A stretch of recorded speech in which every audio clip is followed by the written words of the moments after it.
Bien, vamos a iniciar entonces con el capítulo 6 de nuestro curso de Teología Sistemática.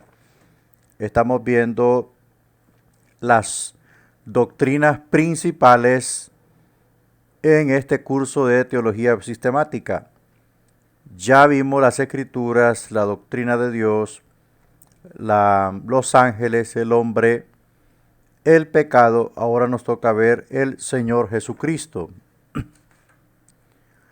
Dice, su cumpleaños se celebra en todo el orbe en la fecha de su muerte. Se proyecta la silueta de la cruz en el horizonte de las naciones. ¿Quién es? Con estas palabras un predicador prominente formuló una pregunta de suprema importancia y de constante interés. La pregunta fue hecha por el maestro mismo, cuando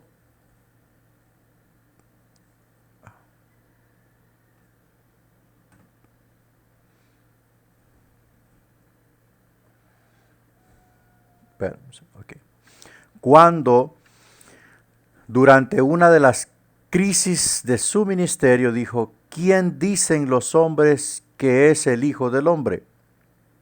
Escuchó las respuestas que reflejaban la opinión corriente del público.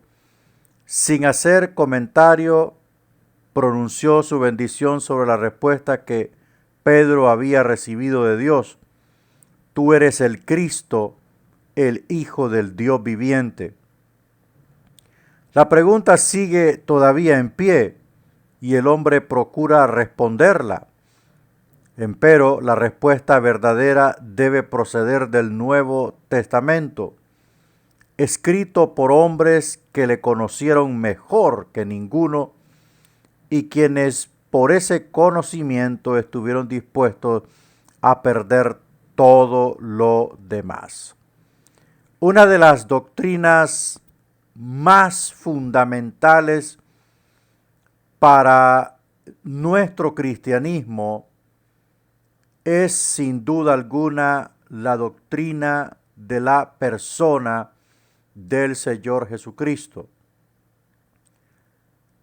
Jesús es el Hijo del Dios viviente. Y esta pregunta, ¿quién dicen los hombres que es el Hijo del Hombre?, todavía sigue firme. Muchísimas personas tienen una respuesta, por supuesto, muy personal o derivado de un enfoque religioso. Poseen una respuesta ajena a lo que el Nuevo Testamento nos enseña. Jesucristo es el mismo de ayer, de hoy y por los siglos de los siglos. Sobre él descansa toda la plenitud de la deidad. Sobre él descansa la vida espiritual de la iglesia. Sobre él descansa la salvación de nuestras almas. Sobre él descansa toda la fe, todo lo que representa la fe. Sobre Cristo descansa la vida de la iglesia,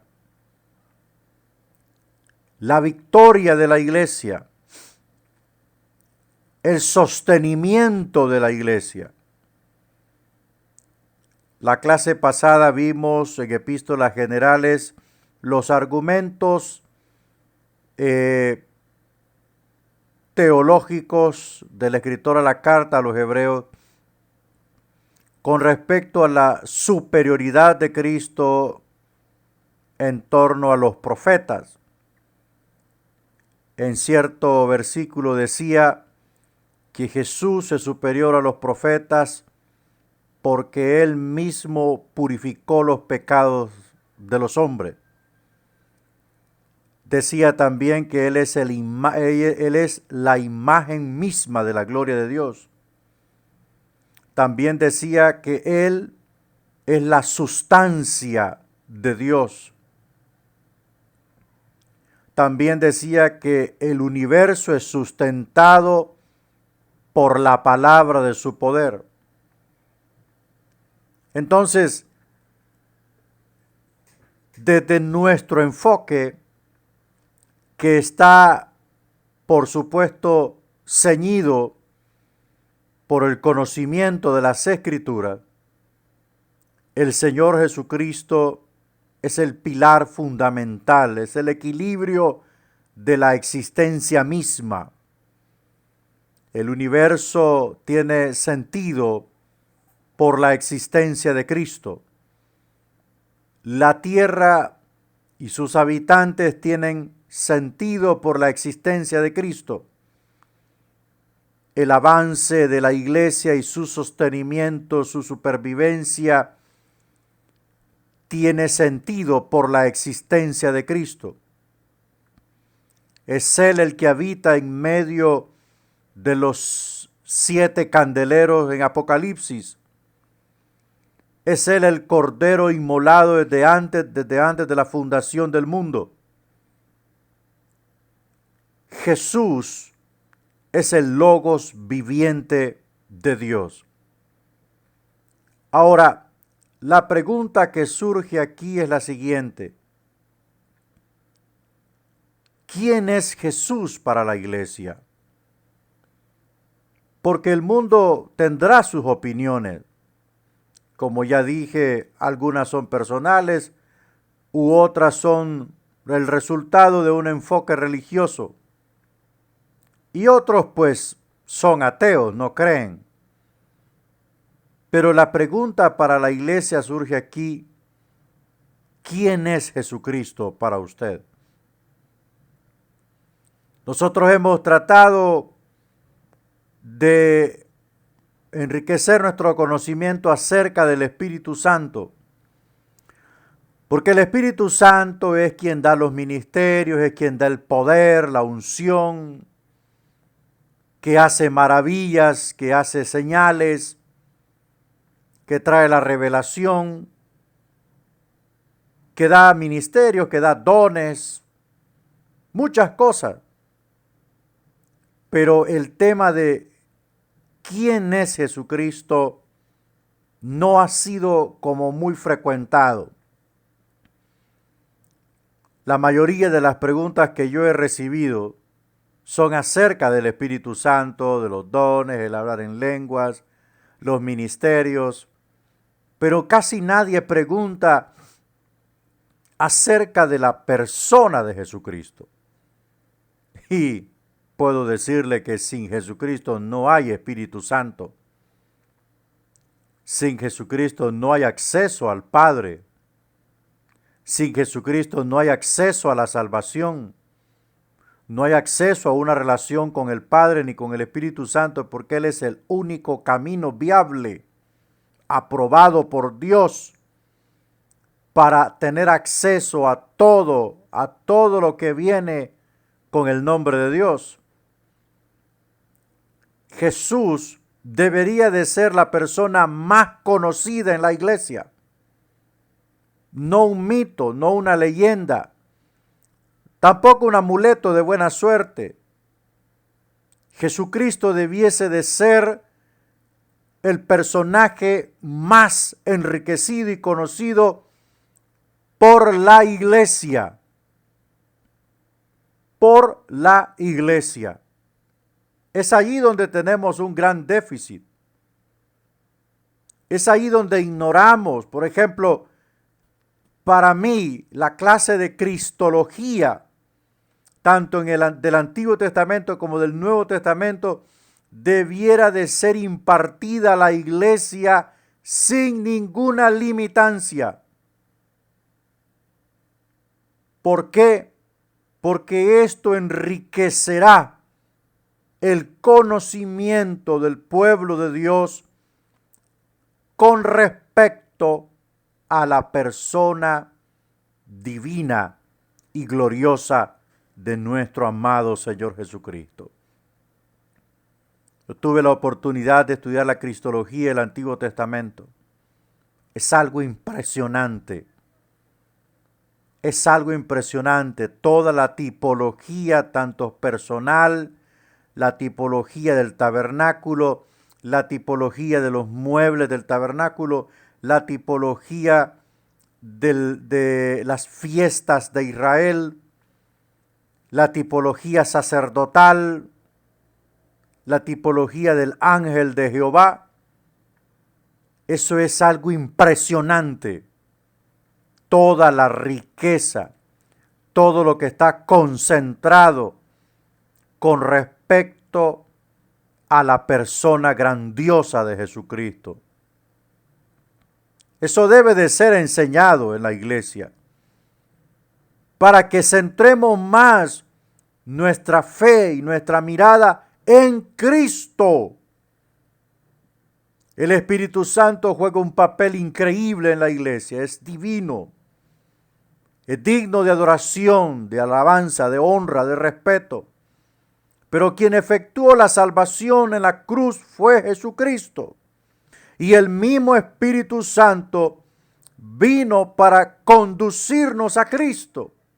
Pero la iglesia ha centrado su enfoque en lo que representa el Espíritu Santo por ministerios, unción, poder, gloria, victoria, etcétera, etcétera.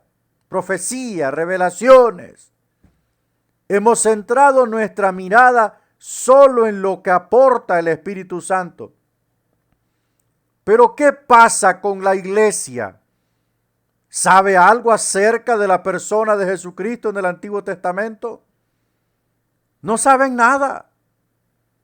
Si usted le pregunta, de cada 10 hermanos en la iglesia le van a hablar del Espíritu Santo. Yo no digo que no sea, que es malo. Lo que estoy diciendo es que quien efectuó la salvación en la cruz fue Cristo. Y de él la iglesia sabe poco. Hasta algunos andan con crucifijos colgados. Entonces tenemos nosotros que voltear la mirada y empezar a profundizarnos en esto acerca de este conocimiento necesario, indispensable acerca de la persona de Jesucristo. Veamos un poco de la naturaleza de Cristo. La mejor manera de responder a la pregunta ¿quién es Cristo? Es dando a conocer y explicando los nombres y títulos por los cuales es conocido. Bueno, acabo de postear en la plataforma de Classroom que usted va a investigar los nombres de Cristo y me va a hacer un análisis personal de 3 de los nombres que más le impresionen, que más le peguen. Por supuesto, para darse cuenta, usted tiene que analizarlos todos con la Biblia, ¿verdad? Así como me enviaron la tarea de los nombres de Dios, así mismo va a enviar los nombres de la tarea de Jesucristo, los nombres del Señor Jesucristo. El nombre, el significado y el texto. Entonces, 3 de ellos que más le impresionen, usted va a hacer un análisis al final y lo va a adjuntar con su documento vía WhatsApp, lo va a enviar. Entonces, estos describen la naturaleza, quién es, cómo es, qué tiene. Esa es una naturaleza. Es ver el comportamiento, cómo está constituido, qué representa, qué papel fundamental tiene. El primero de ellos es el Hijo de Dios. Entre paréntesis se encuentra la palabra deidad, que ya expliqué yo que deidad es un término que está relacionado con lo divino, que está en un plano de la perfección, está en un plano distinto de los seres celestiales que están en el cielo, llámense los ángeles en todas sus categorías, y toda aquella criatura que está en el cielo. Porque los seres celestiales a pesar de que también están en un estado perfecto, ¿verdad? El ser divino está en un plano aún más superior. ¿Por qué? Porque es un ser infinito. Espero que usted pueda comprender esto. Es un ser infinito. Es la causa de las cosas.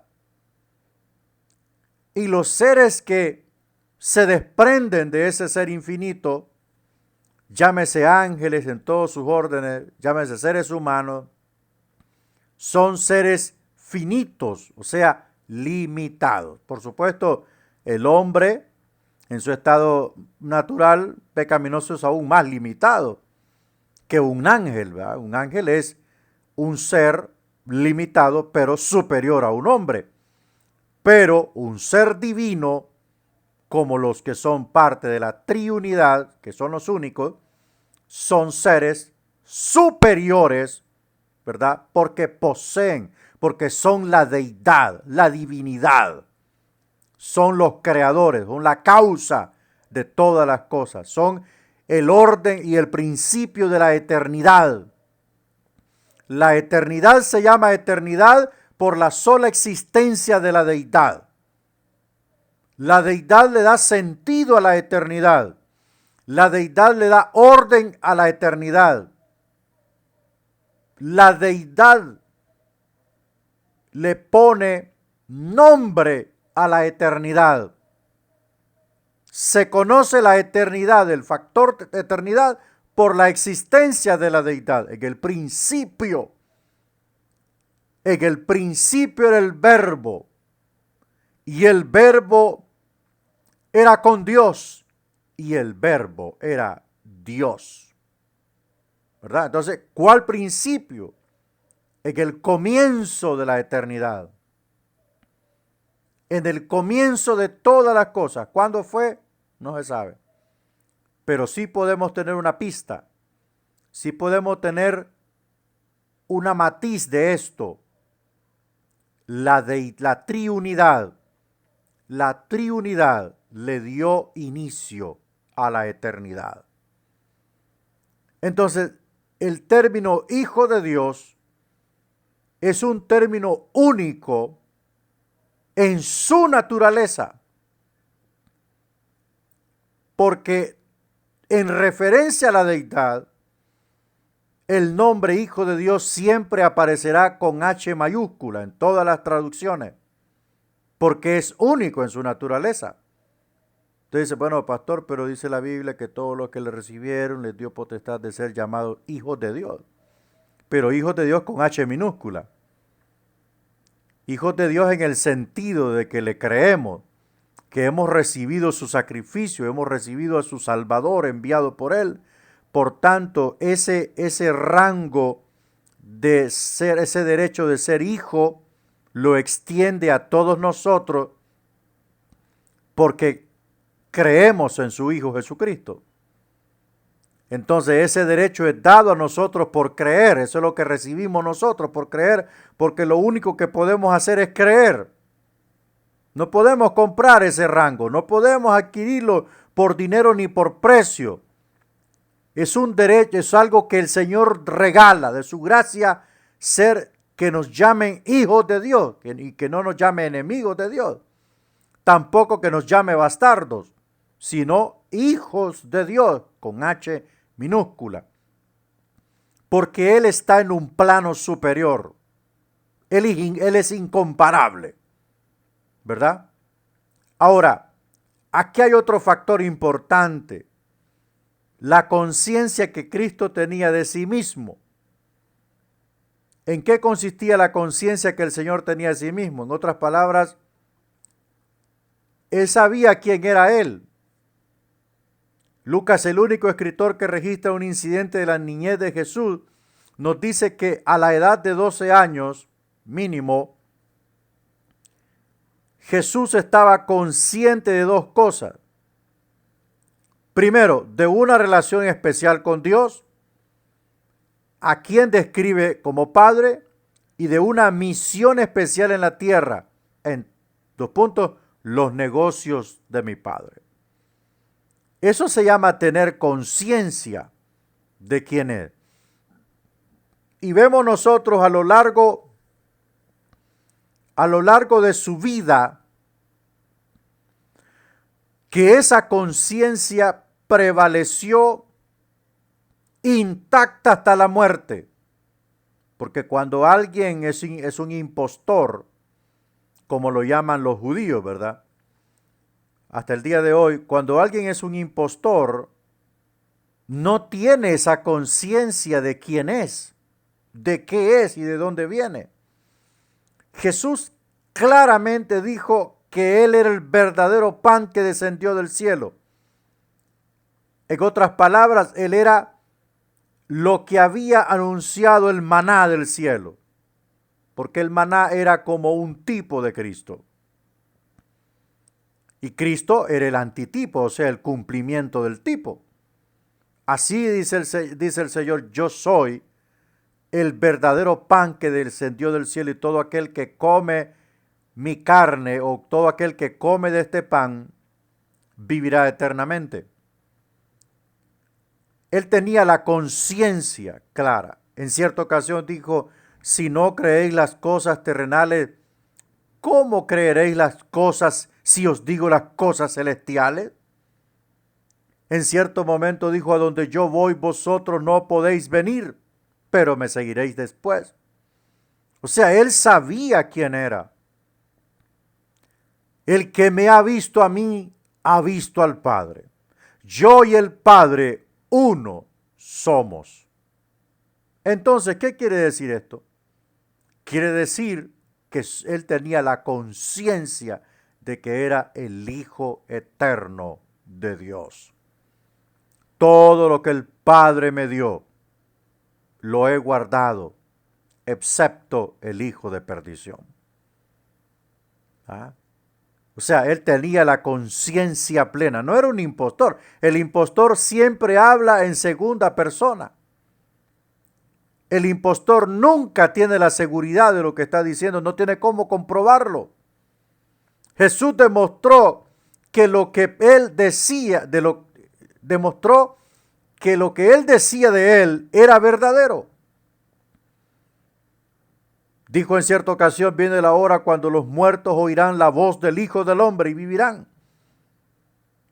Llamó a Lázaro a la vida y Lázaro volvió a la vida. 4 días de muerto. Él tenía el poder sobre la muerte, sobre la naturaleza. Él tenía el poder y la autoridad sobre todo lo natural en esta tierra. Transformó el agua en vino sin ni siquiera mencionar una palabra. Caminó sobre la tempestad de las olas del mar o sobre el mar. Hermano, porque él tenía el control. Él era el Hijo del Dios viviente. Dios había venido al mundo a través de la persona de Jesucristo, como dice el escritor de la carta a los Hebreos. Entonces eso es parte de la conciencia de Cristo. Bueno, las afirmaciones ya lo acabamos de mencionar en pocas palabras generales. Él siempre dijo, amén, que él se identificó con toda prerrogativa divina. Él se identificó con todo lo que era divino cuando se encontró con Natanael y le dijo, he aquí un verdadero israelita en el cual no hay engaño. Natanael dijo, ¿de dónde tú me conoces? Y le dijo, cuando estabas debajo de la higuera te vi. Y a simple vista no se podía ver dónde estaba Natanael. Pero Jesús se identifica ahí con su omnividencia. Él lo veía absolutamente todo. Eso era parte de su naturaleza. Eso no lo puede hacer un impostor. Amén. Un impostor no puede volver a la vida después de muerto. Un impostor no puede tocar el féretro de un muerto y que vuelva a la vida. Un impostor no puede multiplicar 2 panes ni 3 panes. Todo eso es una identificación de que quien vino a la tierra no fue un mero profeta, fue el Hijo eterno de Dios encarnado. Otra cosa importante que vemos acerca de la persona de Cristo es su autoridad. Es su autoridad. Vimos que demostró autoridad sobre la muerte. Vimos que tuvo autoridad y demostró autoridad sobre el mar y sobre el viento. Vimos que tuvo autoridad extraordinaria cuando le dijo a Pedro, boga mar adentro nuevamente y tira la red por el lado derecho. Y cuando ellos lo hicieron, la barca se hundía de tantos peces que estaban en la red. Eso se llama autoridad. Caminó sobre las olas del mar cuando había una tempestad, ¿verdad? Cuando había una tempestad. Eso se llama autoridad. Eso es autoridad. Cuando el endemoniado gadareno se presentó ante él,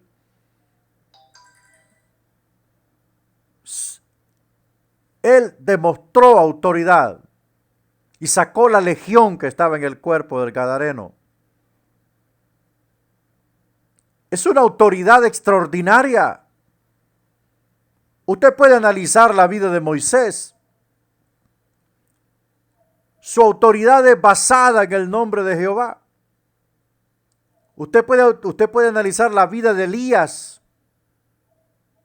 Todas las cosas que hicieron los profetas, escuche bien, fueron cosas que Dios les ordenó que hicieran. Pero aquí tenemos uno que poseía absoluta autoridad sobre todo el orden natural de las cosas, aún sobre los demonios. Aún sobre los demonios. Cuando le presentaron el agua frente a él, que el Señor ni siquiera mencionó una palabra como por decir, agua, transfórmate en vino. No, ni habló. Ni habló. Y el agua se transformó en vino. Su perfección. Ningún maestro que llama a los hombres al arrepentimiento y a la justicia puede evitar alguna referencia de su propio pecado.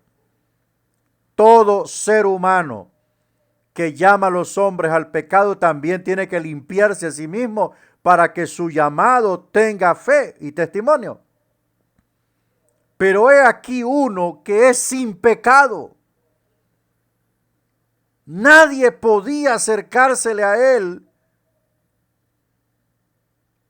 en otro orden natural, por decir que una de las mujeres que seguían al Señor estaba enamorada de él.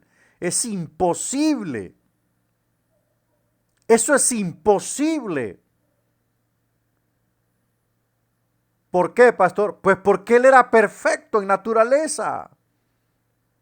Él era perfecto en santidad.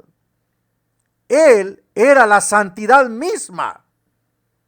No había manera de que una mujer sintiese atractivo hormonal por él, porque él era su misma presencia. Su misma presencia irradiaba santidad. Nadie podía estar cerca de él sin no sentir reverencia, sin no sentir el deseo de postrarse como lo hizo Josué, sin no sentir el deseo de rendirse a sus pies. Nadie podía estar con morbo ante él. No, es imposible porque su naturaleza esencial era perfecta, no había pecado. ¿Cómo? ¿De qué? No había ningún ápice. Como estos científicos como James Cameron que dicen que Jesús tuvo otras mujeres, que tuvo hijos con María, que 3 o 4 hijos. Esos son los detractores de la persona de Cristo. Por eso es que la iglesia debe de conocer estas cosas. Pregúntele a la iglesia si Cristo es perfecto. Pregúntele a la iglesia si Cristo tenía conciencia de Dios. No saben ni papa. Porque hoy todo queremos saber acerca de los llamados, de los ministerios, de los dones, del poder, de la revelación, de la gloria, de la paternidad y de muchas otras cosas. Pero de Cristo no sabemos nada. Él era un ser perfecto, revestido de imperfección. Su cuerpo era imperfecto. Su cuerpo sudaba. Su cuerpo sangraba, malolía, toda la revestidura de Adán estaba en Jesús, pero lo de adentro, la esencia de él era perfecta. 100% hombre, 100% Dios. Podía llorar, sufrir,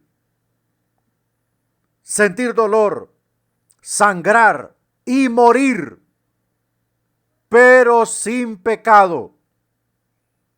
Pero sin pecado.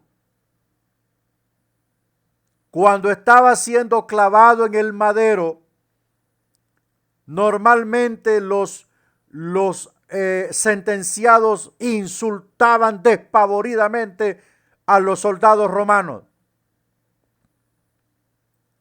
Pero Cristo no dijo más que, Padre, perdónalos porque no saben lo que hacen. Eso se llama conciencia de Dios. Eso se llama saber que Él era el Cordero. Eso se llama perfección absoluta. Toda su relación con sus discípulos, toda relación que tuvo con todos sus discípulos, sean hombres, sean mujeres, su relación fue perfecta.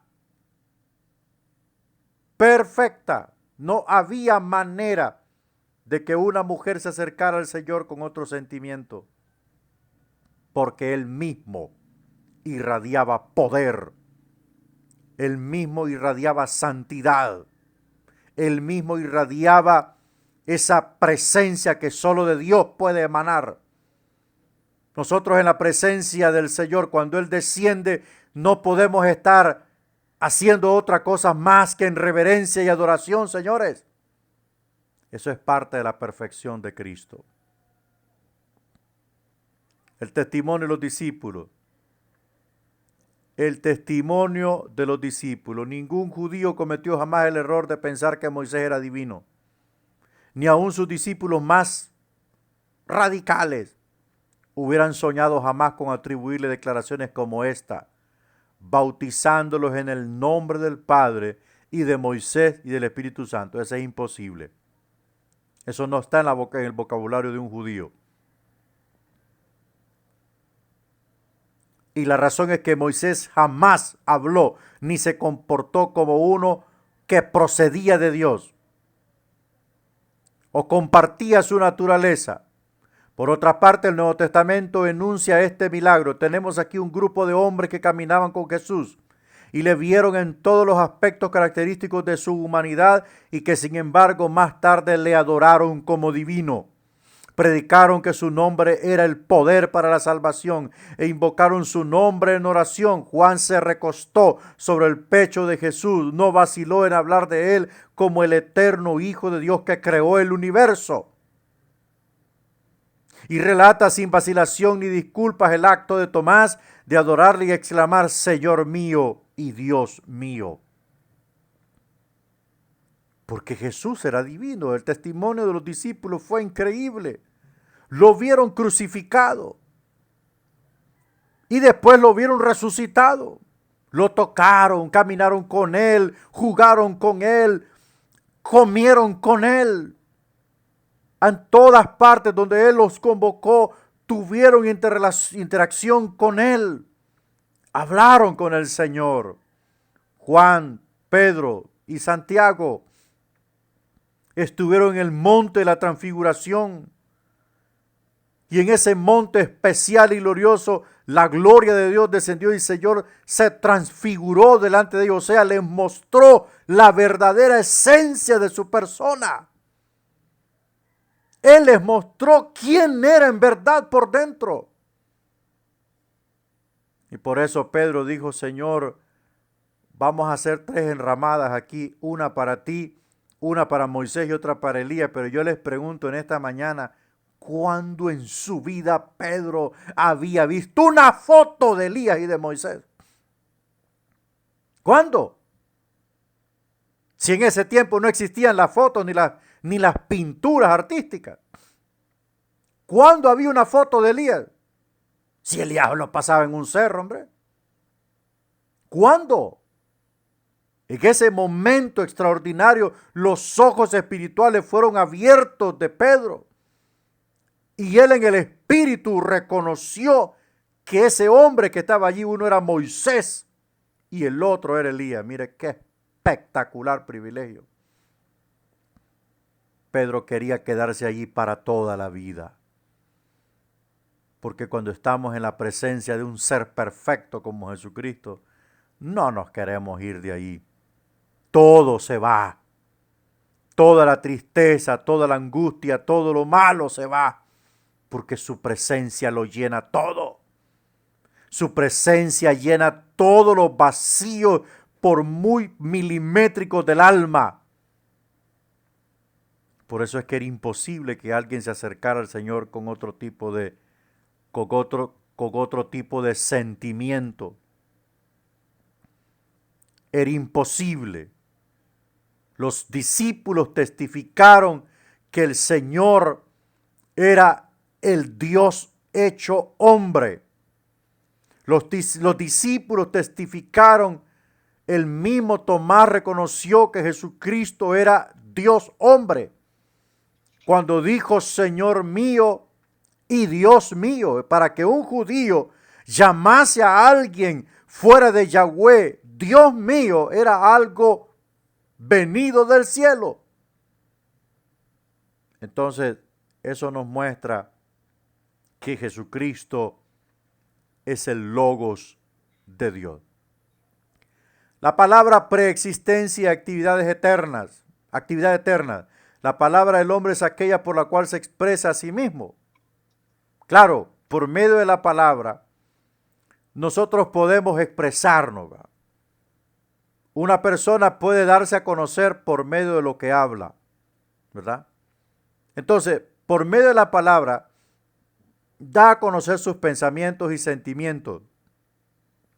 Y por su palabra da a conocer mandamientos y poner en vigor su voluntad. La palabra que revela la importancia de su pensamiento, y carácter. Mediante sus palabras el hombre puede conocerse perfectamente, aunque uno fuera ciego. El sentido de la vista y la información podría revelar muy poco con respecto a su carácter. En síntesis de todo esto, Dios se da a conocer por medio del Logos viviente que es Cristo.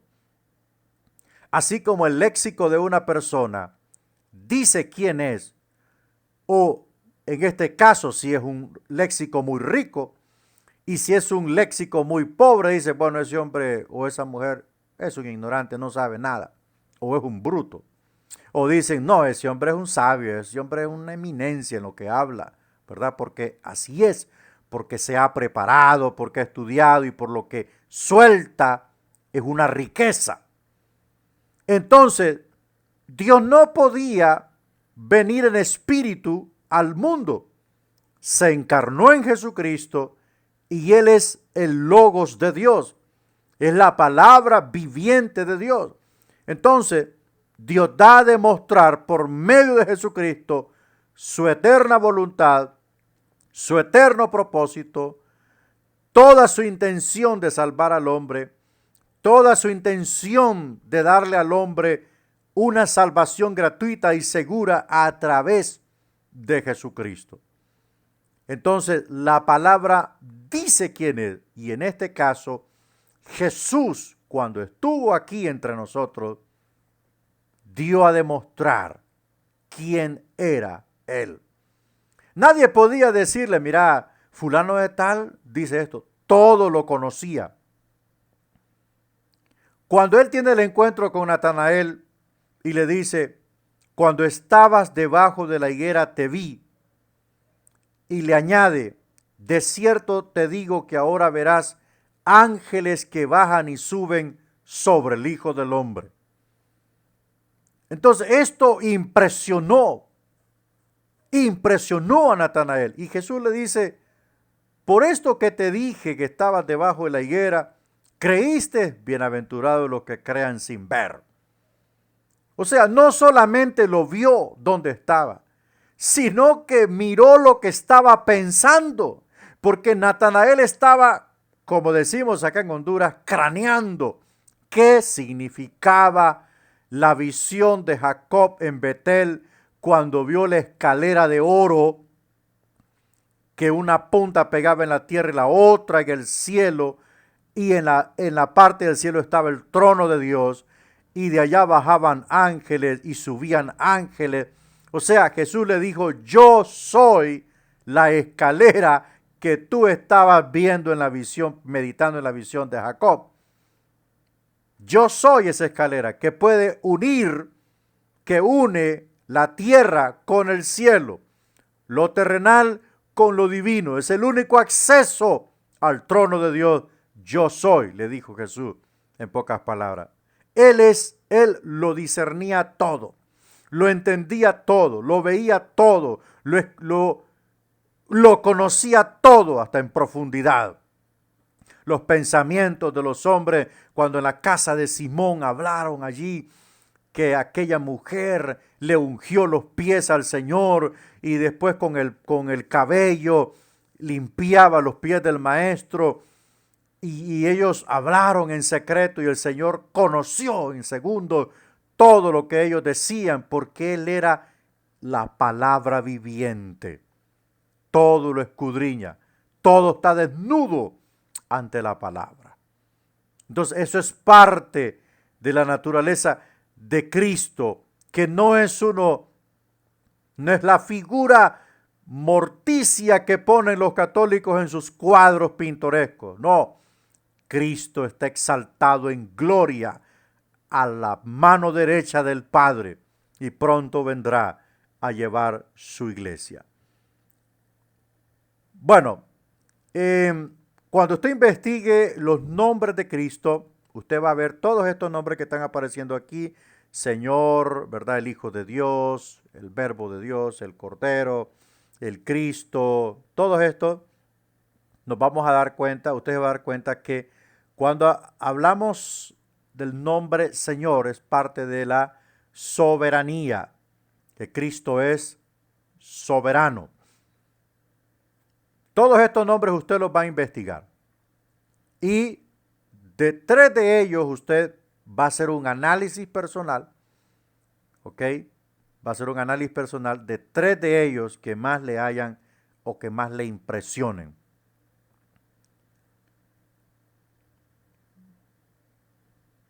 Vamos a ver un poco acerca de la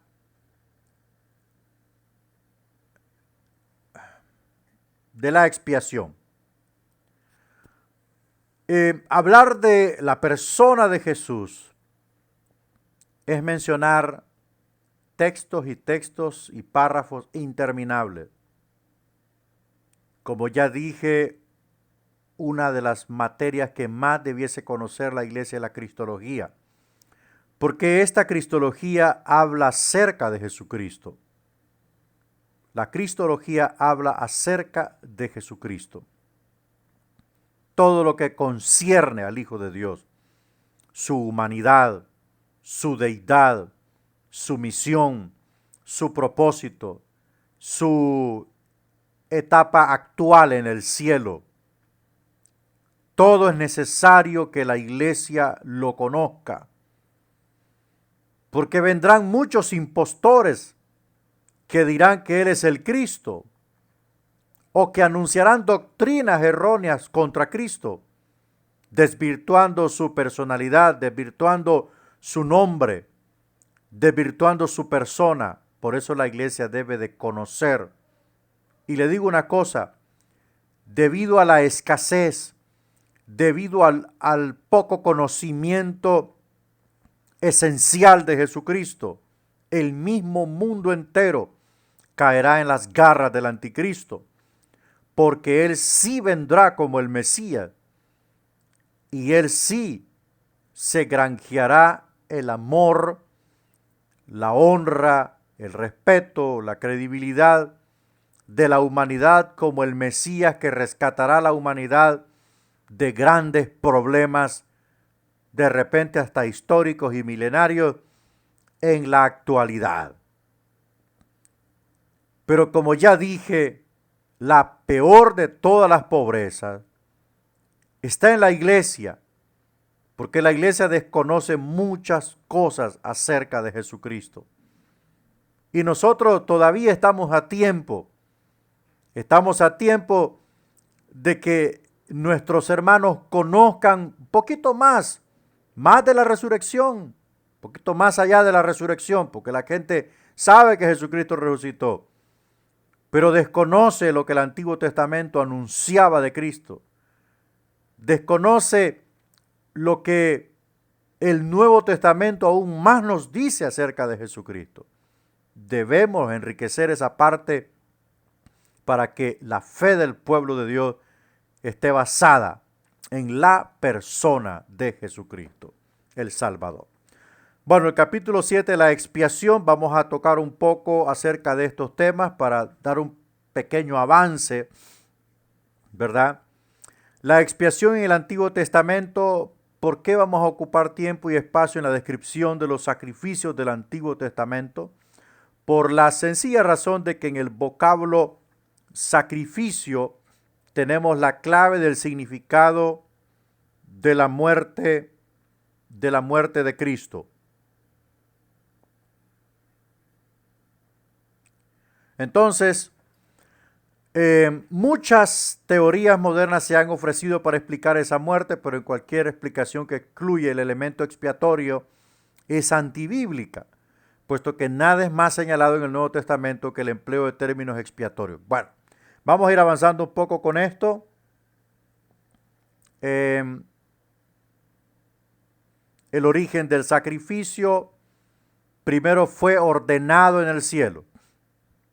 O sea, la orden de el origen, la procedencia, la raíz, la fuente de donde surge el asunto de los sacrificios es en el cielo.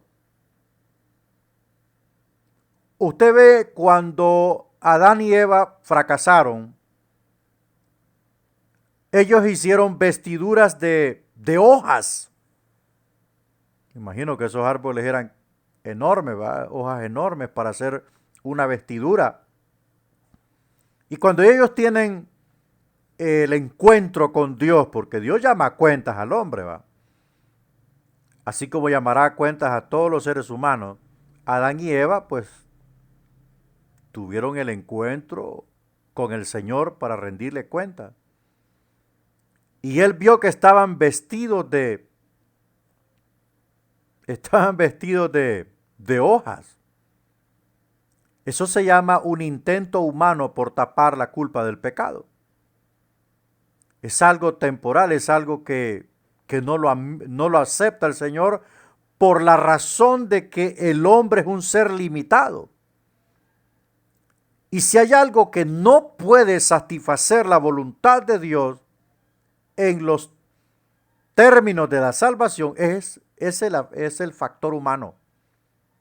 Porque el ser humano jamás podrá satisfacer la voluntad de Dios por ser un ser limitado. Entonces vino el Señor y mató un animal, o dos animales, no sé, al caso que de la piel del animal, mire, de la piel del animal,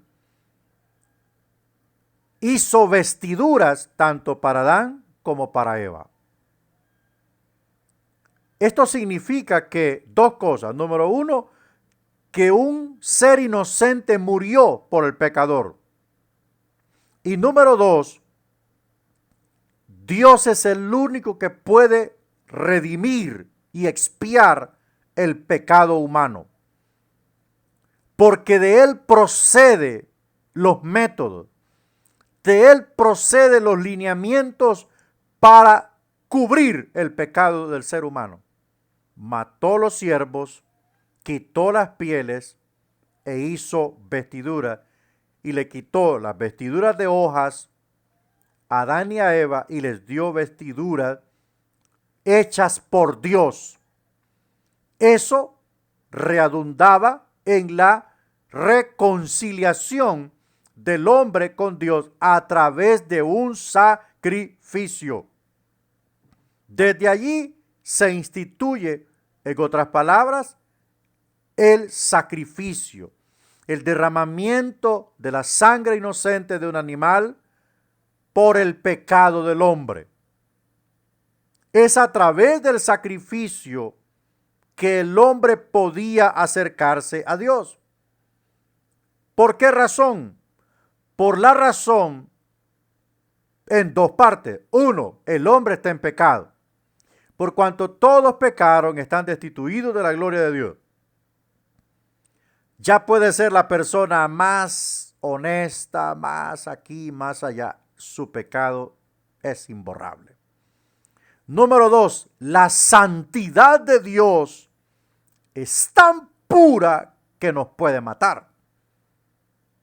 Cuando Adán y Eva estaban en perfección de santidad, perfectamente podían estar con Dios.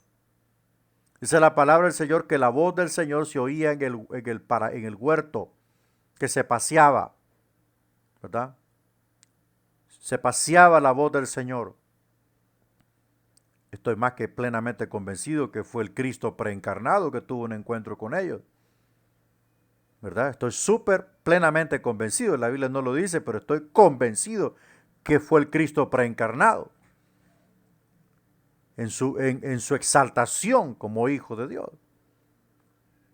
Entonces, la santidad pura de Dios nos puede matar. Cuando Daniel tuvo un encuentro con el Cristo preencarnado, prácticamente murió. Y él dijo, mi cuerpo se debilitó y caí. Y él puso su diestra sobre mí y me dio las fuerzas para volverme a poner de pie, pero mis rodillas pegaban la una contra la otra, dice Daniel, cuando tuvo un encuentro con el Señor preencarnado, el Cristo preencarnado. Porque él lo describe, un cinto de oro, su cabello blanco como la lana, sus pies, hace una descripción increíble, ¿verdad? Cuando él tuvo ese encuentro. Entonces, es la única manera de que el hombre se podía acercar a través de un sacrificio. Dios lo ordenó, lo estableció para que el hombre pudiera acercarse a él y expiar su pecado. Mire, el primer punto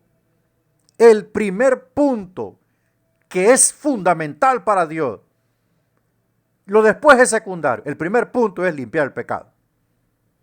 Porque el pecado automáticamente te excluye de Dios y te manda al infierno. O sea, para Dios es fundamental primero limpiar el pecado. Por eso es que yo no estoy de acuerdo con esos que dicen que Dios me ha hablado, que Dios aquí, y no le ha dicho todavía que está en pecado.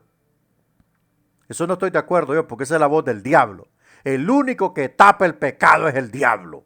El único que le pone paños tibios al pecado se llama Lucifer. Él es el único que tapa todo esto, pero el verdadero Dios le dice, limpia tu pecado, anda delante de mí y sé perfecto, corrige tu camino. Después hablamos. Usted ve todos los tratos, todos los tratos. Mire lo que pasó con Abraham. Abraham le mintió al rey de Egipto. Le mintió y casi peca el rey de Egipto tomando a la mujer de Abraham. ¿Y sabe qué le costó a Abraham? 25 años de silencio que Dios no le habló. Por mentiroso. Era el portador del pacto. Era el portador del pacto y mintió. Entonces el hombre mismo no puede entrar en cercanía con Dios sin un mediador. Sin un mediador. Por eso el sacrificio fue instituido para que eso supliera la necesidad de que se pagase un precio por el pecado. Claro, cuando Adán y Eva pecaron, se rompió la santidad. Ya no hay comunión con Dios, porque Dios es un Dios santo, hermano. Dios ama al pecador, pero no ama el pecado del hombre. Dios ama al pecador, pero no ama el pecado del hombre.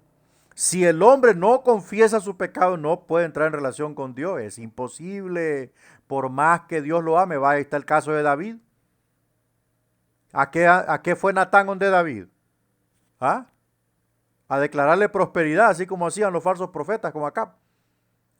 A confrontarlo fue, hermano. Y era David el rey que era conforme al corazón de Dios. No hay tales.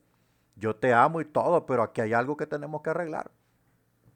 La santidad de Dios, la justicia de Dios es tan pura, tan perfecta que no acepta cosas a medias. Entonces el hombre no puede acercarse por sí mismo. Ya puede traer un diezmo de $1.000.000, ya puede traer esto, ya puede traer lo otro, ya puede traer lo que sea. No lo va a lograr si primero no limpia el pecado. Entonces Dios establece el sacrificio para que ese sacrificio venga dando noticias y anunciando que vendría un sacrificio perfecto, único y suficiente, el de Cristo Jesús en la cruz del Calvario. Este sacrificio implicaba el derramamiento de la sangre inocente, la muerte de la sangre de un inocente, la inmolación de un ser inocente, un animalito inocente que no tenía nada que ver con el pecado. Por eso es que los animales no tienen conciencia. Si tuvieran conciencia, se escapan de nosotros. Pensarían para hacer las cosas, pero como no tienen conciencia, son inocentes, pues. Quien no tiene conciencia es inocente. Entonces, este animal inocente moría.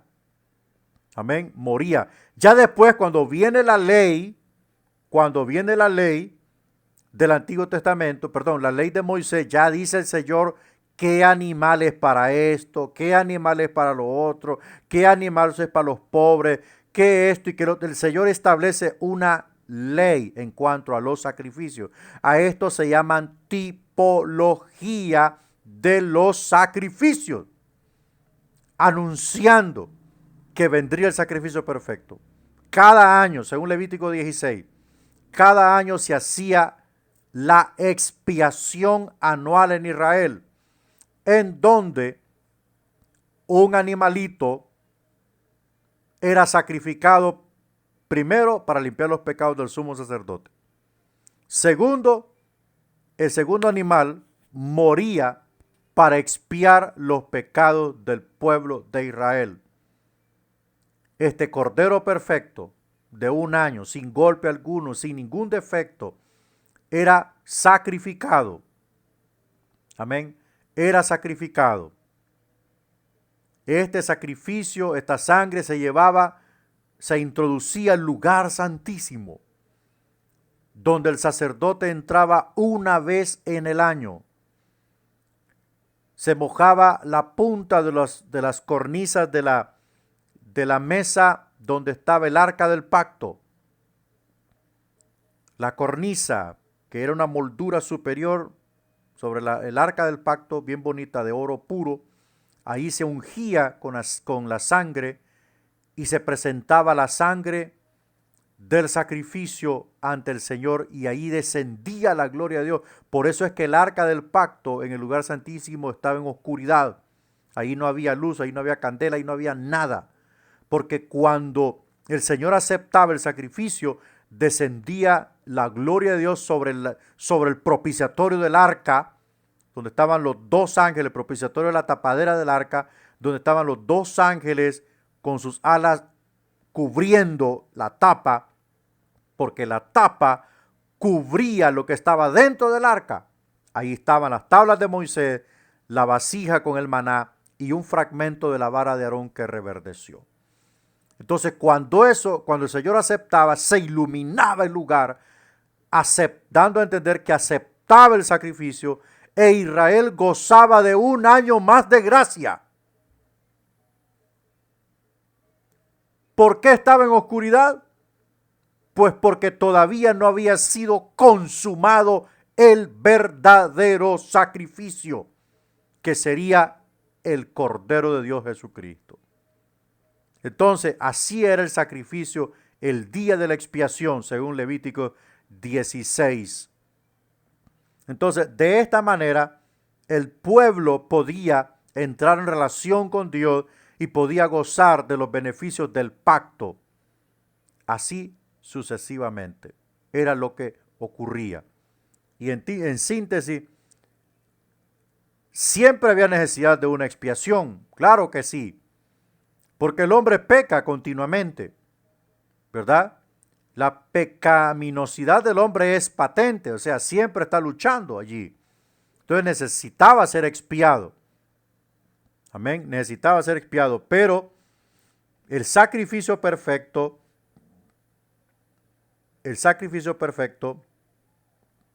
vendría a ser hecho por Jesucristo, quien le concede al hombre la facultad, la capacidad de poder, amén, de poder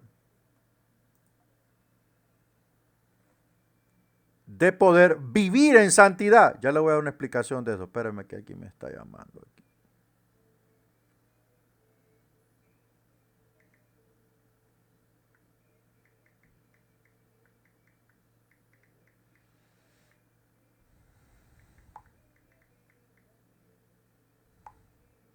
Mire, los israelitas hacían el rito y el sacrificio, pero no todos los israelitas podían prevalecer en una buena relación con Dios. Eran pocos. Pero en Cristo Jesús, el sacrificio se hizo una sola vez para siempre. Ya ninguno de nosotros necesita un intermediario, matar a un animal, nada, ya no se ocupa nada de eso. La ley quedó abolida, excepto la ley moral. La ley ceremonial quedó abolida. Ya no hay más sacrificios, más ofrendas, ni de harina, ni de esto, ni de lo otro. Ya no se ocupa porque el Señor lo cumplió todo. Ahora tenemos la capacidad, el privilegio, la bendición de poder prevalecer y perseverar en ese estado de redención. ¿A través de qué? A través de la victoria de Cristo, no solo en la cruz, sino la derrotó a Satanás, derrotó al mundo, derrotó el pecado, derrotó la muerte. En esa victoria hecha y consumada por el Cordero Perfecto, podemos prevalecer todos en una buena relación con el Padre, ya que nadie va al Padre si no es por Él. Y como dijo Jesús, que si queríamos ser verdaderamente libres, teníamos que permanecer en sus palabras. Antes los judíos hacían sus sacrificios y todo eso, pero no podían prevalecer en una buena relación con Dios, salvo aquellos que habían decidido dejarlo todo por el Señor. Esa fe los justificaba. Esa fe los justificaba porque los ritos y los sacrificios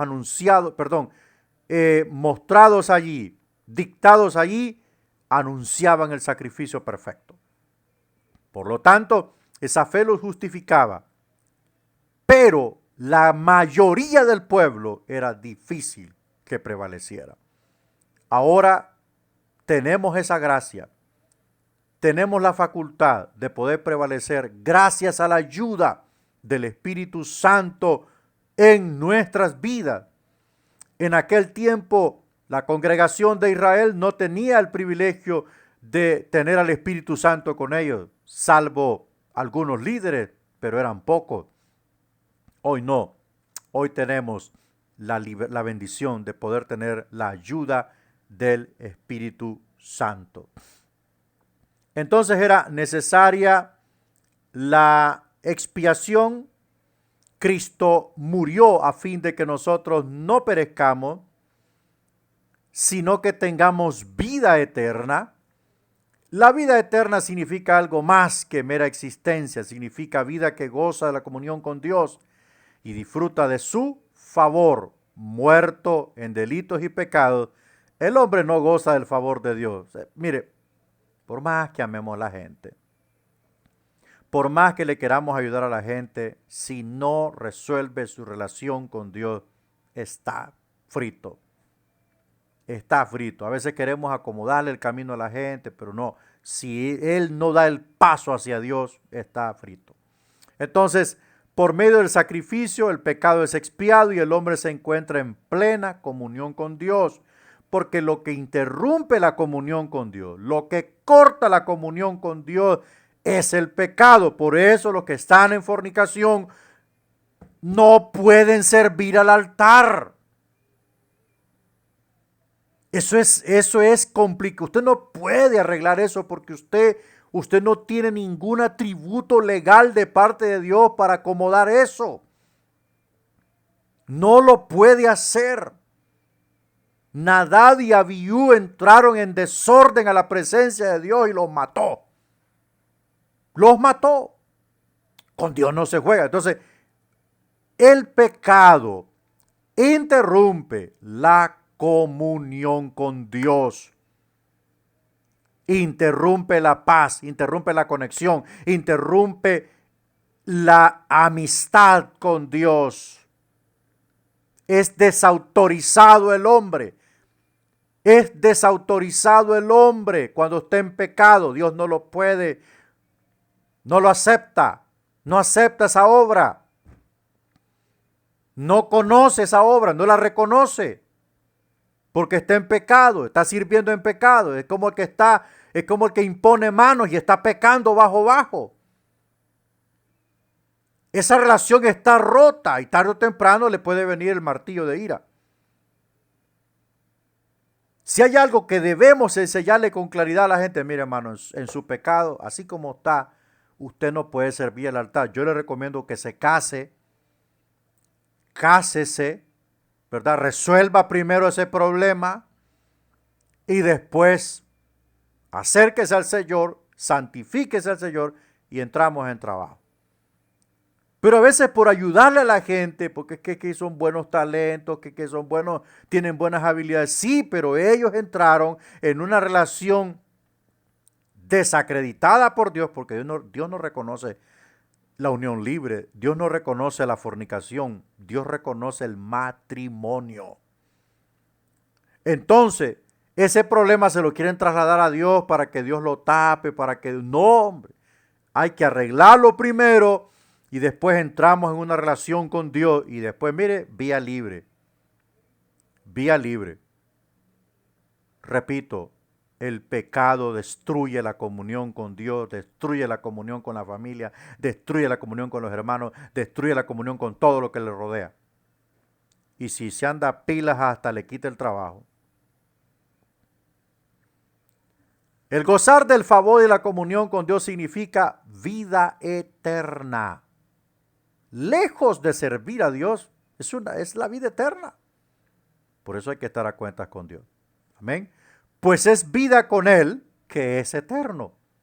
No es una vida limitada, es una vida sin fin. Una vida sin fin. Bueno, vamos a entrar a un pequeño receso, ¿verdad? Tómese un café ahí si quiere. Ahí después me invita para que luego sigamos con otras lecciones, ¿verdad? Mano Melvin, creo que ha levantado la mano. Sí está bien, hermano, hable.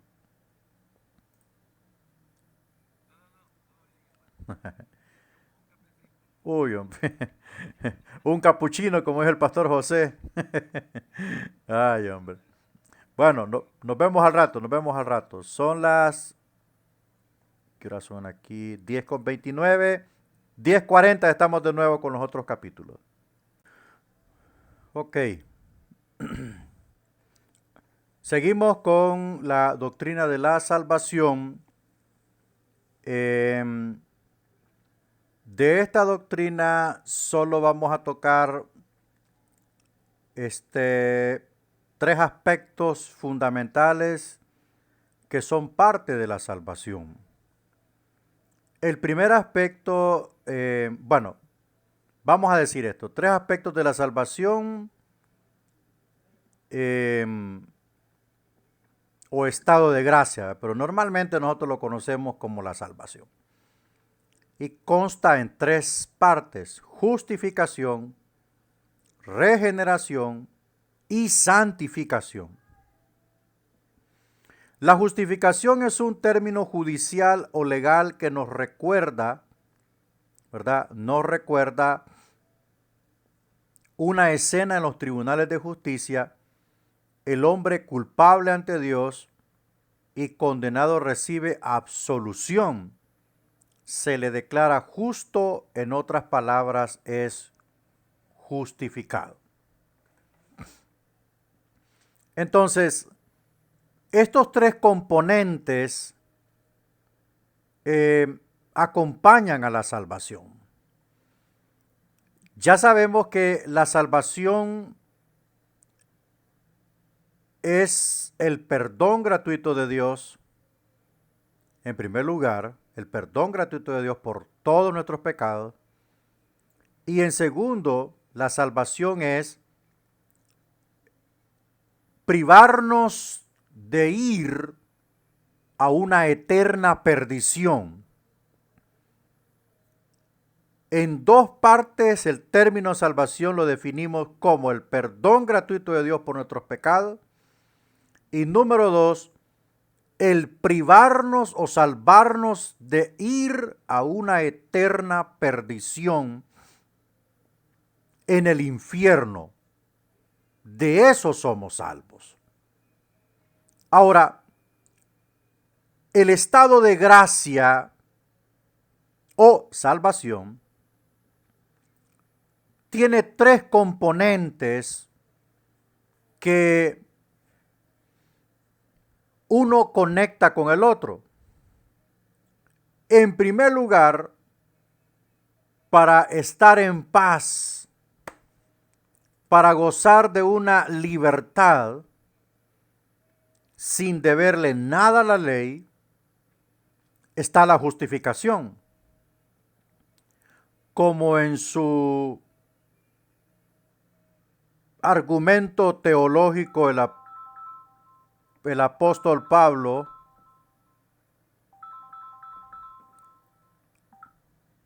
su argumento teológico de la carta a Romanos. Ay, qué molesto.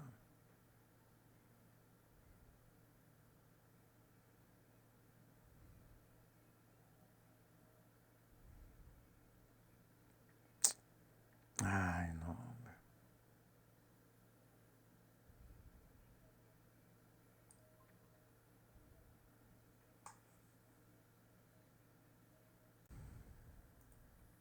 Bueno, como les decía,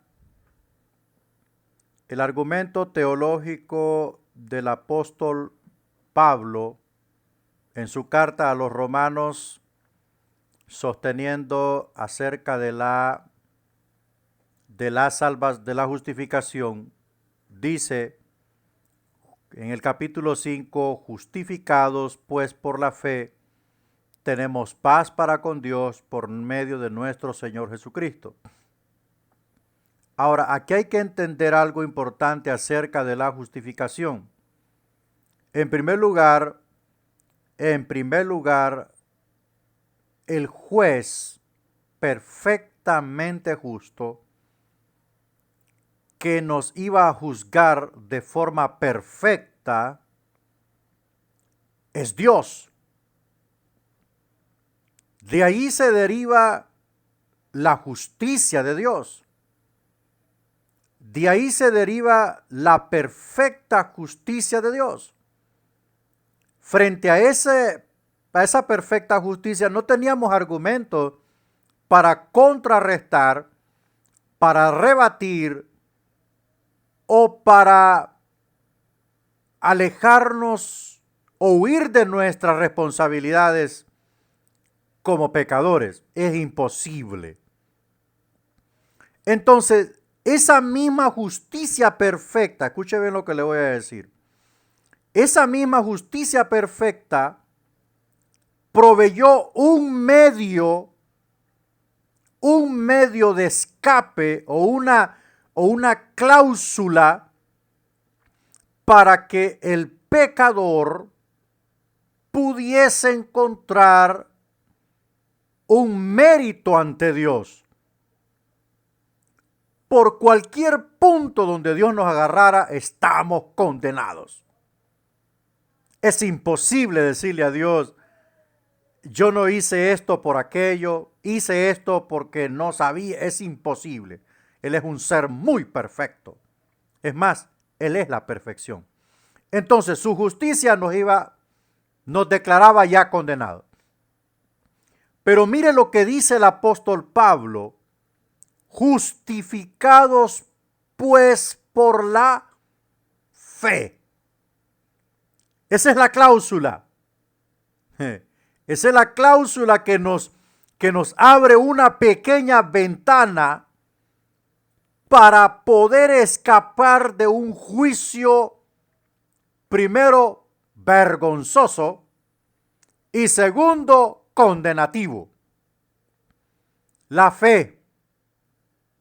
La fe, Dios la entrega al hombre para que pueda acercarse a Él por medio de un sacrificio. Es lo que estuvimos hablando en el tema del sacrificio.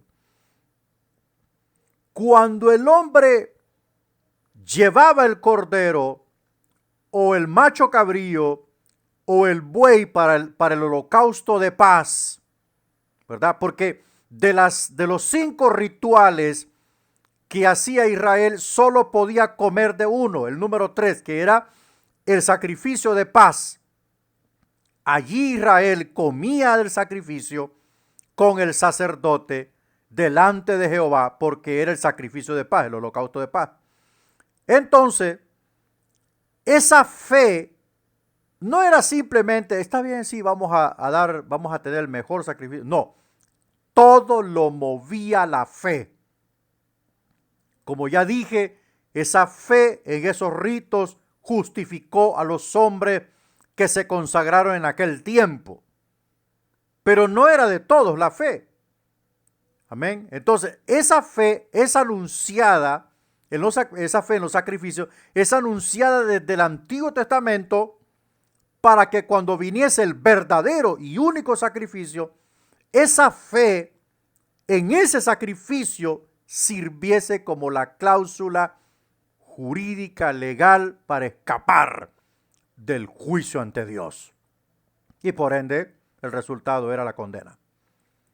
Entonces, justificados pues por la fe. Oiga, esa misma justicia perfecta provee el medio de escape. ¿En quién es esta fe? En Jesucristo. En Jesucristo, el único que está a la par en esencia con el Padre. No podía ser una fe en el dinero, no podía ser una fe en la ciencia, no podía ser un mérito de literatura. No. Es una fe en Jesucristo, no en Mahoma, no en Buda, no en ningún otro. En Jesucristo. Entonces, como el medio de escape que el Señor da al pecador se encuentra en la fe en otro que comparte la misma esencia que el Padre, amén, entonces ese medio de escape se vuelve único y efectivo. Claro, todo aquel que recibe a Cristo como su Salvador personal, todo aquel que entrega su alma al Salvador, entonces en ese mismo momento, todos aquellos delitos, todos aquellos pecados que lo condenaban al fuego eterno, son borrados de los archivos de Dios. Son borrados de los archivos que lo condenaban para siempre en la hoguera. ¿Por qué? Porque se aferró, porque utilizó el único medio dado por el juez perfecto, la fe en Jesucristo. Pudo haber asesinado a cuántas personas, pudo haber envenenado a cuántas personas, pudo haber sido el peor narcotraficante, el peor marero, quien sea. Si creyó en Jesucristo, se rindió ante Él, abrió su corazón y se entregó al Señor, fue justificado. Obviamente, estoy plenamente convencido que fue en el momento que nos entregamos a Cristo, porque ese momento es único en la historia. El día que usted y yo entregamos nuestra vida a Cristo por primera vez, ese día fue único en la historia. No puede haber otro día más. Los que se caen, se reconcilian, no es lo mismo, hermano. I'm sorry, no es lo mismo. No es como el día que usted, papá, lo tocó y lo hizo que se estremeciera la presencia de Dios. Ese día, dijo el Señor, bueno, Moisés Bindel hoy se entregó el 28 de septiembre de 1994. Todos los pecados que había cometido, bórralos, ya no hay nada. La página está en blanco, vamos a escribir otra página nueva. Ya esa otra página se escribe como ya justificados, o sea, usted y yo ya no le debemos nada a la ley de Dios. Ya no le debemos nada, ya nuestro camino cambió, ya no vamos ante el trono blanco, ante el trono del juez que da sentencia a muerte, no. Ahora vamos por otro camino, por el camino de la regeneración. Porque ya hemos sido salvados, porque ya hemos sido justificados por la fe en Jesucristo, entramos a la regeneración, que la regeneración es como dijo el hermano, como le dijo hermano Melvin el martes pasado, cuando uno compra una casa y esa casa, hermano, tiene monte hasta en el techo.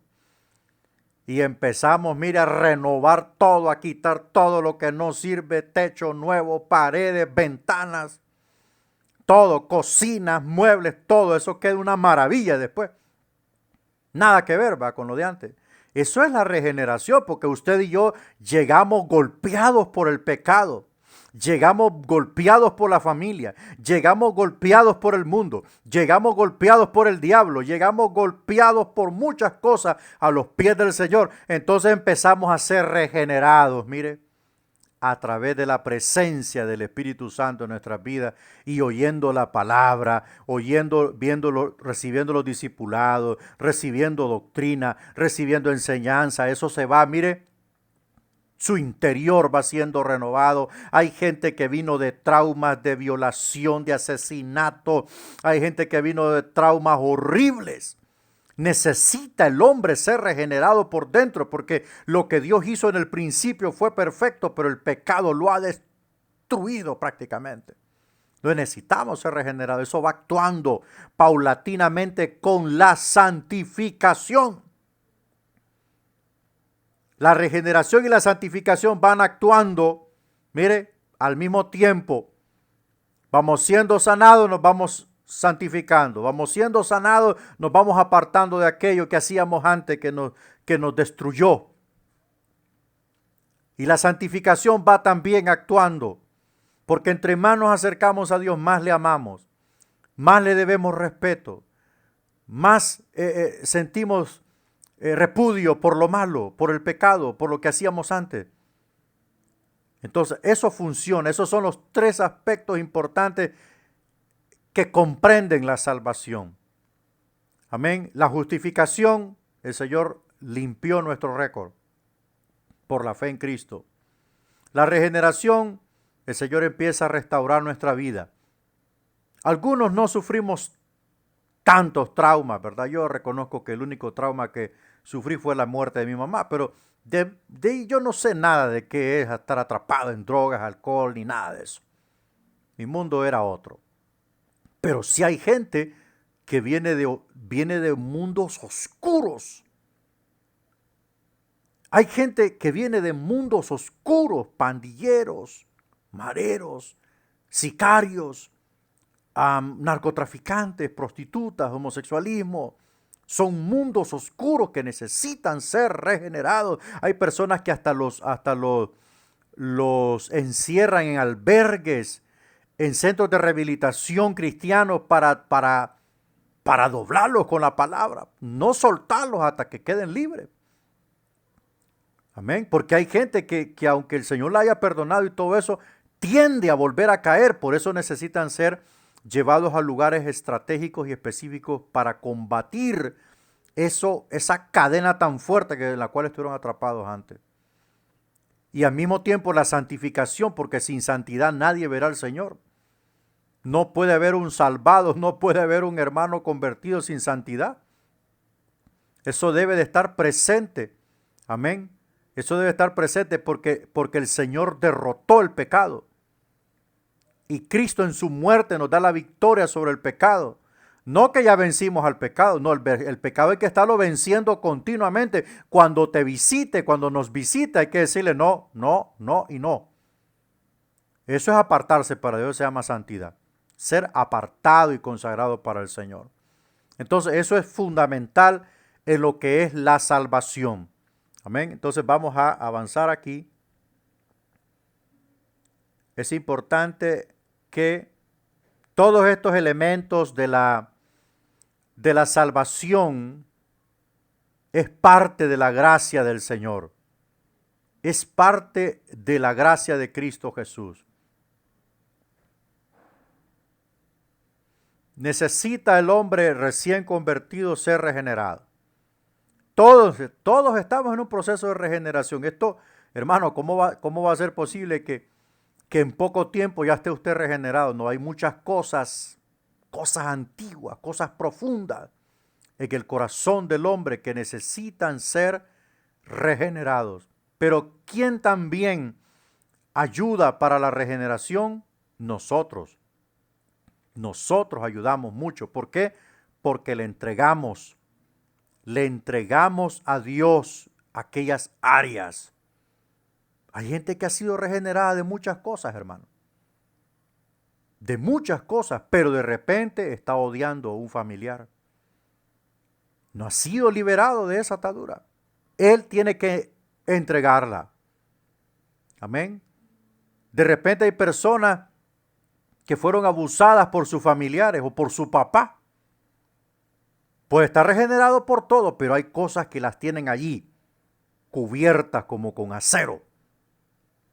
Pero Dios toca el corazón para que las entreguemos. Amén. Para que las entreguemos y seamos totalmente regenerados.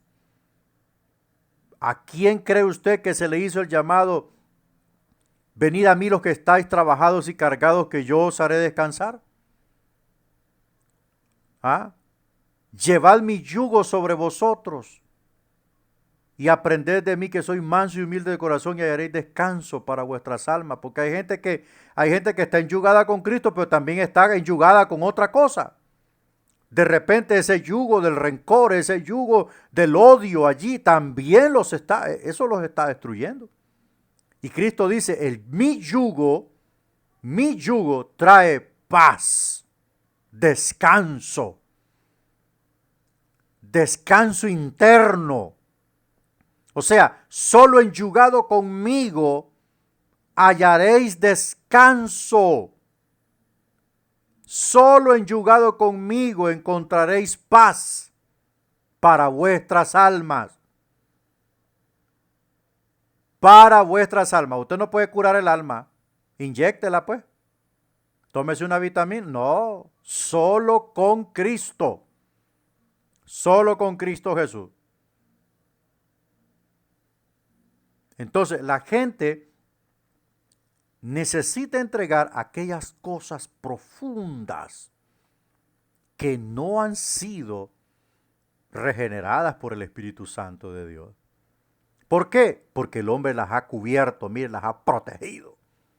Esto entrego, menos esto. Yo perdono a fulano de tal y a sutano, pero a este no lo perdono. Entonces ahí entra lo que es la sanidad. La sanidad no solamente puede ser en el cuerpo, aunque podemos sintetizar la sanidad como un acto de misericordia del Señor, como un acto de la gracia del Señor. La sanidad divina es un acto puro de la misericordia del Señor.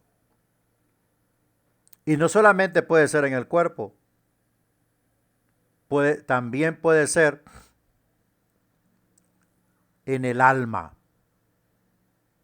Cuando Cristo estuvo aquí, hizo sanidades extraordinarias. Hizo sanidades increíbles que nunca se habían visto en Israel. Nunca se habían visto en Israel. Pero eso formó parte del ministerio de Jesús. ¿Por qué? Porque Cristo ama a la humanidad. Y sanar a los enfermos fue algo que le apasionó, aparte de predicar. Hubo una ocasión que en un día sanó a muchos. Sanó a muchos el Señor y liberó a muchos de demonios. Si no hubiese sido importante, no lo hubiera hecho. Ahora, cuando analizamos la historia de los profetas en Israel, y no importando en qué reino ni en qué época de la monarquía, nos damos cuenta que las obras que Dios hacía eran obras en pro de la nación. Sí, eran obras en pro de la nación, salvo algunos casos como cuando Eliseo revivió el hijo de la tsunamita, etcétera, etcétera. Cuando Elías le declaró una palabra a la mujer, a la anciana de Naín, que le dio de comer 3 años. Entonces, son casos esporádicos, pero cuando vemos el ministerio de Jesús, vemos sanidades por doquier.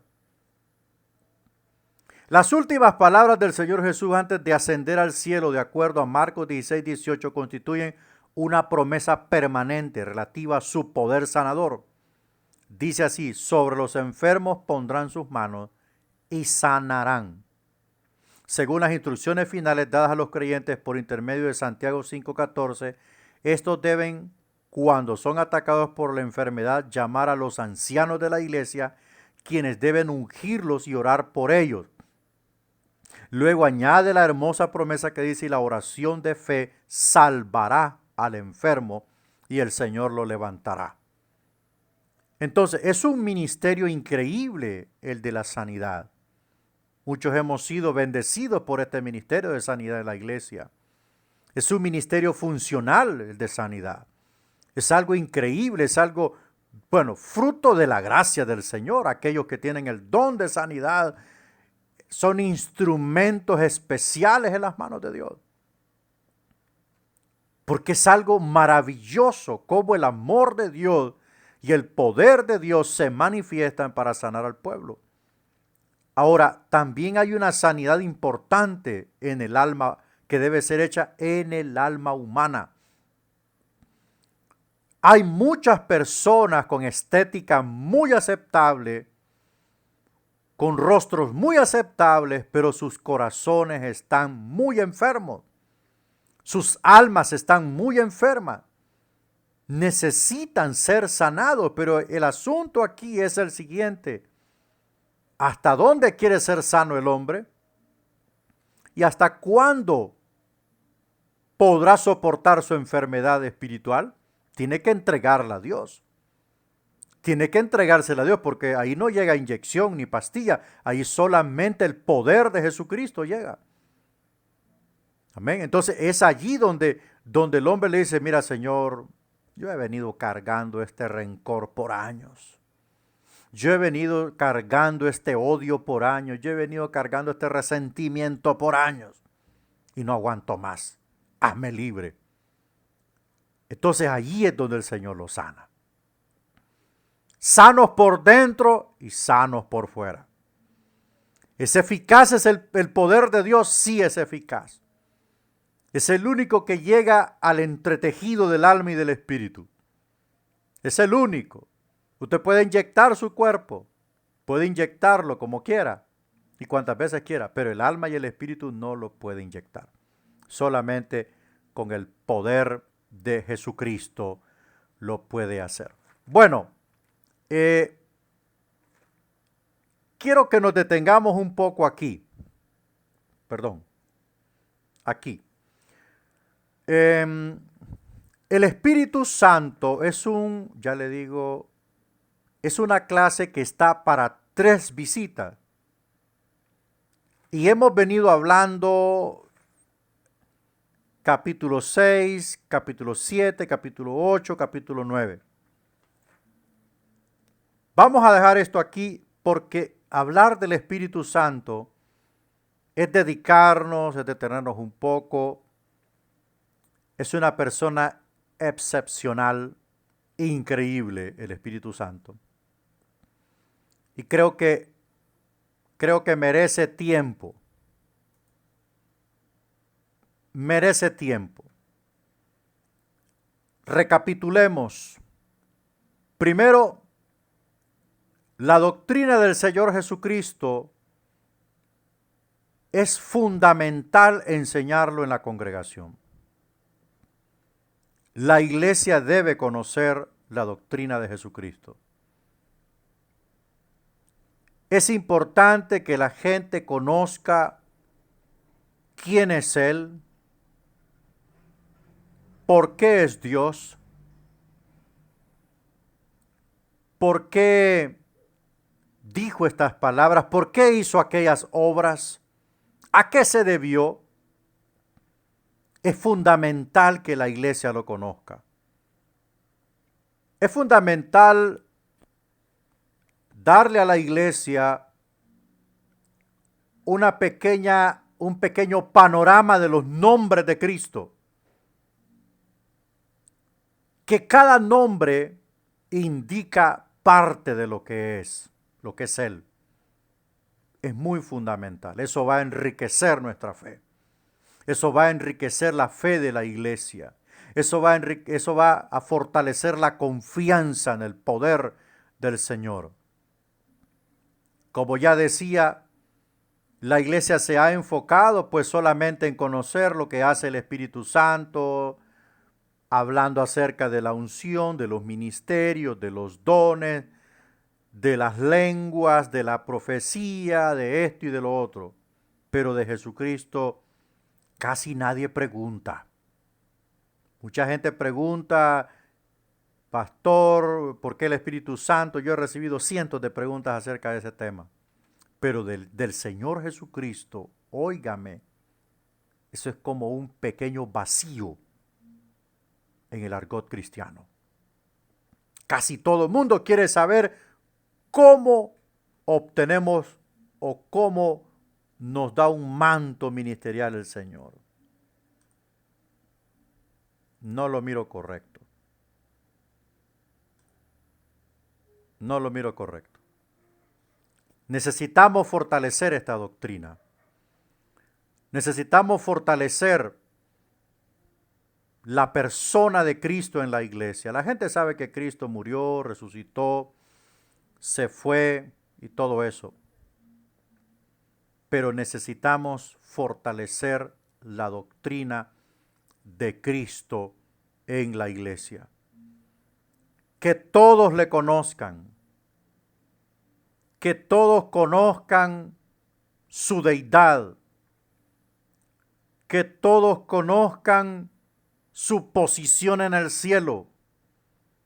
que todos conozcan su perfección, que todos conozcan su autoridad, su gobierno, su señorío, que todos conozcan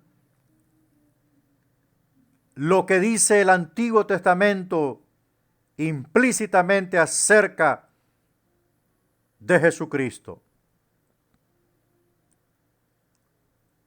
Otra doctrina que vimos es la expiación. Sin expiación, ninguno de nosotros estuviera aquí. Gracias al Señor, que en su gran misericordia y amor por nosotros envió al sacrificio perfecto a morir en ese madero por todos nosotros. Nosotros estamos en deuda. Créame, estamos en una deuda que nunca la podremos pagar. Lo único que podemos hacer es simplemente serle fieles al Señor.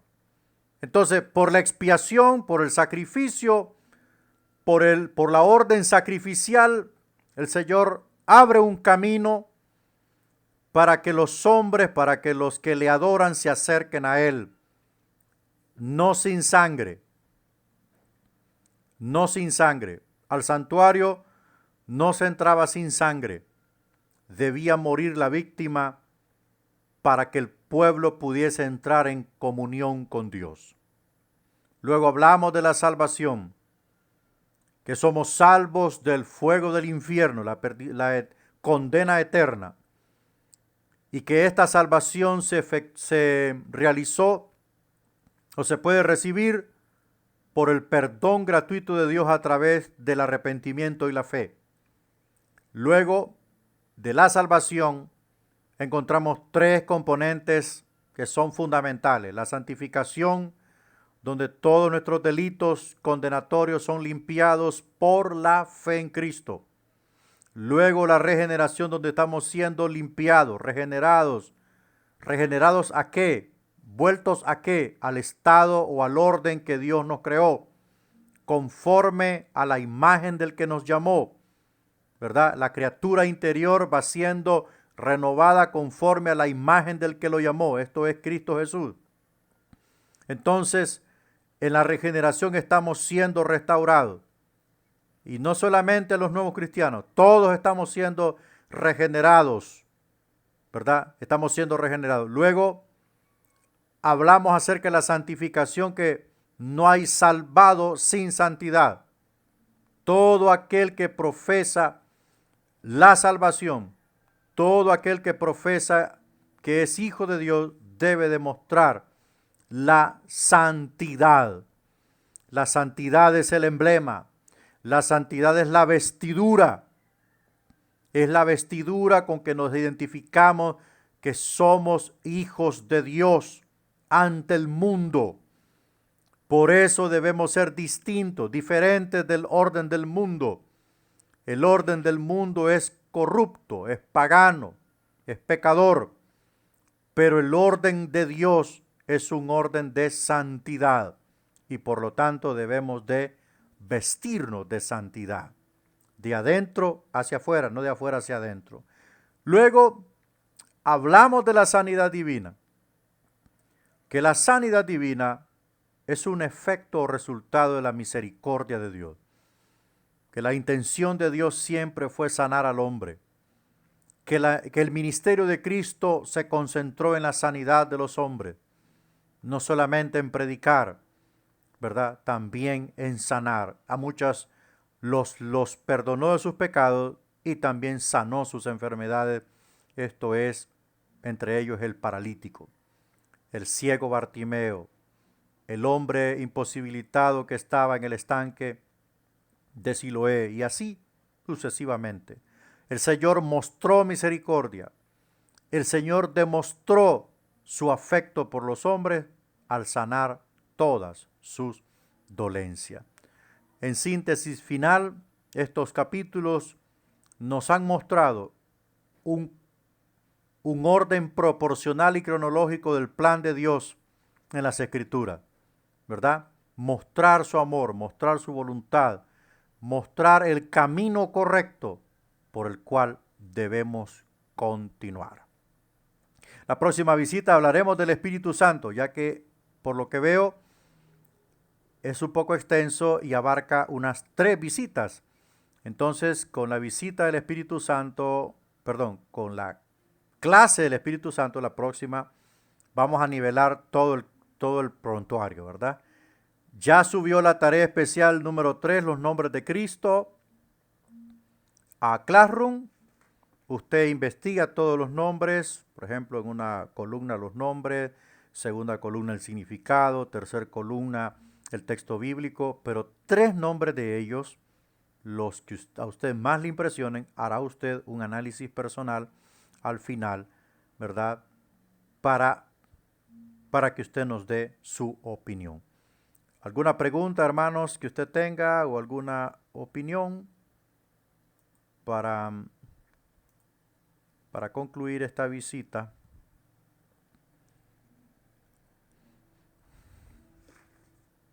Bueno, después de la lección del Espíritu Santo, nos queda técnicamente 2 temas. La iglesia y los acontecimientos futuros. Pero el tema de los acontecimientos futuros yo normalmente no lo doy en segundo año, porque en tercer año vemos escatología bíblica y son 5 meses de escatología bíblica. Entonces, ya solo nos va a quedar un tema, que es la iglesia. Y la iglesia, hermano, también la iglesia en el primer semestre del tercer año vemos 5 meses historia de la iglesia. Así que por lo tanto lo que vamos a hacer es un pequeño panoramita de lo que es la iglesia. Porque como son doctrinas, ¿verdad? O son puntos doctrinales, la iglesia, pues hay que tocar un poquito de eso. Pero a profundidad, en el tercer año, el primer semestre, vemos historia de la iglesia y después vemos apologética y sectas. Bueno, si no hay preguntas, entonces vamos a hacer una corta oración para despedir esto y luego subir la clase. Padre, te adoramos en esta mañana. Te damos las gracias por todo lo que nos has permitido hacer. Gracias por las fuerzas, gracias por la iluminación, gracias por la ayuda, gracias porque esta pasión no muere. Gracias, Señor. Gracias por la vida de los alumnos que se conectaron. Bendigo sus vidas, bendigo sus trabajos. Los hermanos que estaban trabajando, estaban en clase, te ruego que los bendigas. Te ruego que les proveas, los suplas de todo lo que ellos necesiten. Gracias, Padre, por este amor increíble. Amén y amén. Bueno, amados hermanos, nos despedimos. Estamos en contacto. Que Dios me lo bendiga siempre.